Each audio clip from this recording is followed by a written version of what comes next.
అందరికీ shalom. Grace gospel ministries వారి అనుదిన వాక్య ధ్యానంలో ఈ దినము యోబు గ్రంథము 5వ అధ్యాయము చివరి మాటలను మనము ధ్యానిస్తూ ఉన్నాం. ఒక చిన్న ప్రార్థన చేసుకొని ఒక పల్లవి పాడుకొని ముందుకు కొనసాగుతాం.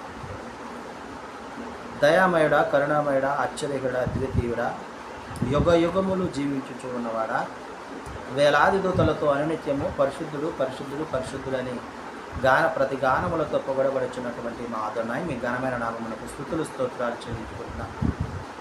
తండ్రి, మీరు మాతో మాట్లాడుతుండగా మేము ఆలకించి మేము మీకు ప్రార్థనా విజ్ఞాపన మరి చేయుచున్న మొరలను మీరు విని మాకు ప్రత్యుత్తరం ఇచ్చుచున్నందులకై మీకు వేలాది స్తుతులు స్తోత్రాలు చెల్లించుకుంటూ ఈ మా మనవులను మా రక్షకుడు విమోచకుడు యెషువా మెస్సీయ నామమున అడిగి పొందుకున్నాం తండ్రి, ఆమేన్. శుద్ధుడా నీ పిలుపు వింటిని, అద్దరికి నే పయనమైతిని.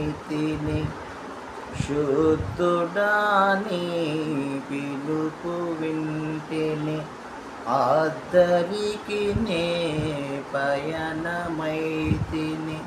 ప్రొద్దుపోయెను భయములాయను, ప్రొద్దుపోయెను భయములాయను. ఉద్ధరించగా యెషువా ఆదుకోవయ్యా, నాదు మెస్సయ్యా. అలలపైనే నడచిన నాదు యెషువా, నాదు మెస్సయ్యా. యోబు గ్రంథము 5వ అధ్యాయాన్ని మనం ధ్యానిస్తున్నాం. ఈ 5వ అధ్యాయంలో కొన్ని మాటలు మనం చూస్తున్నాం.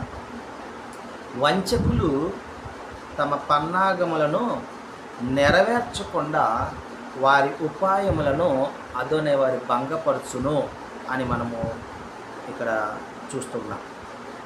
జ్ఞానులను వారి కృత్రిమములోనే ఆయన పట్టుకుంటాడనే విషయాన్ని కూడా ఇక్కడ చూస్తూ ఉన్నాం. కపటుల ఆలోచనను తలక్రిందులు చేస్తాడనే విషయాన్ని కూడా వ్రాసి ఉంచారు. పగటి వేళ వారికి అంధకారము, రాత్రి తడవులాడినట్లుగా మధ్యాహ్నమున వారు తడవులాడుతారు. ఎవరు అంటే కపటులు. బలాఢ్యుల నోటి ఖడ్గము నుండి, వారి చేతుల నుండి ఆయన దరిద్రులను రక్షించును అనే విషయాన్ని కూడా మరి తెలియజేస్తున్నాడు. పేదలకు నిరీక్షణ, అక్రమము నోరు మూసుకొనటం, ఎలోహిం గద్దించు మనుషుడు ధన్యుడు అన్న విషయాన్ని కూడా మరి తెలియజేస్తున్నాడు. కాబట్టి సర్వశక్తుని యొక్క శిక్షను నీవు తృణీకరించకము అని అంటున్నాడు. గాయము చేయువాడు ఆయనే, ఆయన చేతులే స్వస్థపరిచేది అనే విషయాన్ని కూడా తెలియపరుస్తున్నాడు.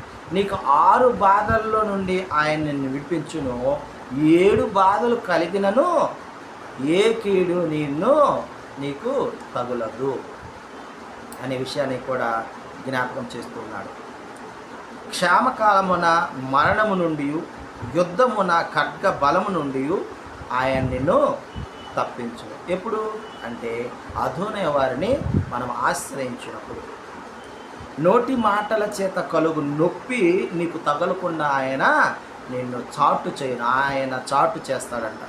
నోటి మాట ద్వారా కలిగే మరి నొప్పిని ఆయన మనకు తెలియకుండా ఆయన చాటు చేస్తాడని చెప్పి తెలియజేస్తున్నాడు. పొలములోని రాళ్లతో నువ్వు నిబంధన చేసుకుని ఉండు, అడవి మృగములు నీతో సమ్మతిగా నుండును.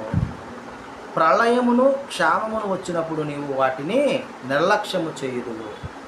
అడవి మృగములకు నీవు ఏమాత్రము భయపడవు. నీ డేరా క్షేమ నివాసమని నీకు తెలిసి ఉండును. నీ సంతానము విస్తారమగును, నీకు ఏది తక్కువగా ఉండదు, నీ కుటుంబీకులు భూమి మీద పచ్చిక వలె విస్తరించదు, మరియు ధాన్యపు పనులను ఇల్లు చేరుతుంది. పూర్ణ వయసు గలవాడే నీవు మరి సమాధికి చేరదవు అని ఎలీఫజు మరి యోబుతో ఈ మాటలు పలికినట్లుగా మనం చూస్తూ ఉన్నాం. ప్రియమైన సహోదరి సహోదరులారా, ఆయన శిక్షను తృణీకరించకు అని అంటున్నాడు. ఆయన ఆశ్రయించిన మనము శిక్ష వచ్చినప్పుడు కృంగిపోక, బాధలు ఇరుకులు సంభవించినప్పుడు, అనారోగ్యత సంభవించినప్పుడు మనము